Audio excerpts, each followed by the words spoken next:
Well, good afternoon, everybody.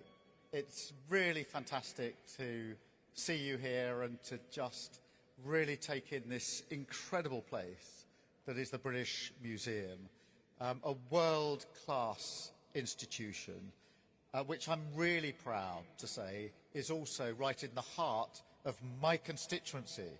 So welcome to my manor.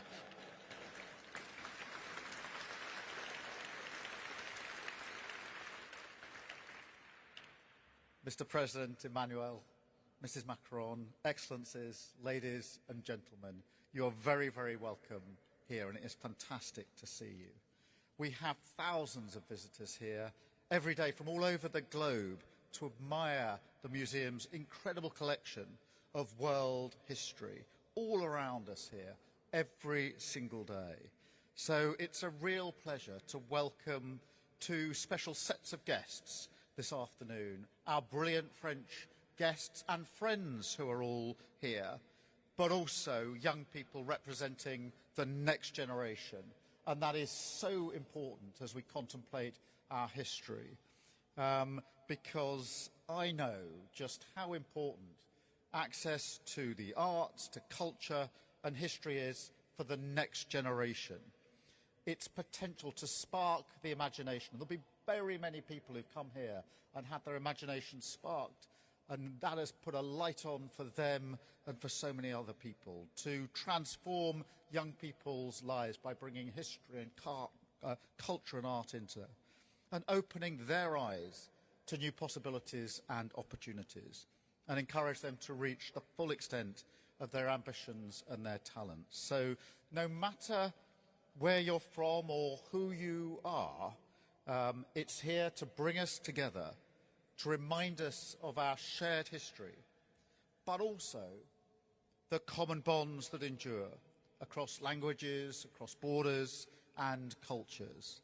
And that's what today is all about, making sure that everyone can appreciate our incredible history, inviting young people to bridge our past and our future, and igniting the passions and the talent of the next generation.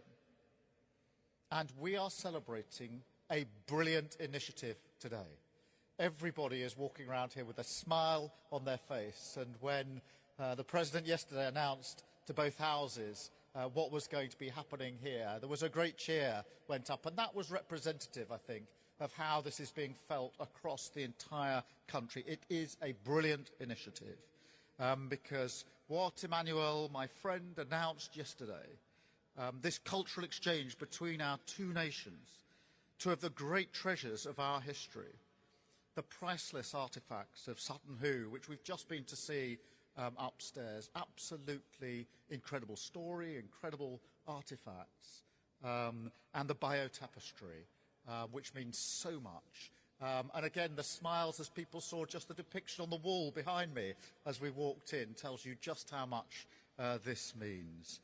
Because for Sutton 1300 years ago in East Anglia, a wealthy man, we don't know who it was, probably a king, was buried in a lavish funeral ceremony, an Anglo-Saxon era, that of course was put to an end 300 years later by William the Conqueror at the Battle of Hastings. But it is an incredible piece of history that we have here, just imagining what that must have been like, changing our whole perception of that era of history, frankly, and bringing so much learning to us. And of course the Battle of Hastings illustrated by the remarkable Bayeux Tapestry, the beginning of 1,000 years of shared culture that is now defined by mutual admiration and kinship, as well, of course, as by some healthy competition, as anyone who is watching the Euros on Saturday will attest. But that history, that long history, forms the foundation of the European continent as we know it today. Now, both these treasures contain stories of war and of peace, of power and of politics, alliances and enemies, that we still know all too well in our modern world. They show us how connected our countries have always been. They deepen our appreciation of our shared history and enrich the relationship between our two nations today, because we are now entering a new era of world history, a time of huge change and turmoil that has led to insecurity for so many people. And in this new world, our alliances are, in my view, more important than ever. The strength and solidarity of countries that share the same values, the same aims, the same hope for the future. So, just as we stood together in the last century to bring peace to Europe, and it was a real privilege, Emmanuel, to mark Armistice Day in France, walking with you the same route as Churchill and de Gaulle once walked. Thank you so much again for that invitation to be there at that very special moment. And today the UK is proud to stand shoulder to shoulder with France, leading the coalition of the willing to support Ukraine, as well, of course, as working together to call for a sustainable peace in the Middle East. And at home, we're working together for our shared security and prosperity, creating jobs and growth for our people, tackling irregular migration, strengthening our defences to protect Europe from any threats, growing our economies and collaborating on the technologies of the future, and forging closer connections between our peoples with this cultural exchange, giving people across Britain the chance to admire the Bayeux Tapestry. And there will be so many people who will want to come here to see that as soon as they can. And people across France to enjoy the treasures of ancient England. Well timed for the 1000th anniversary of William the Conqueror's birth in 2027.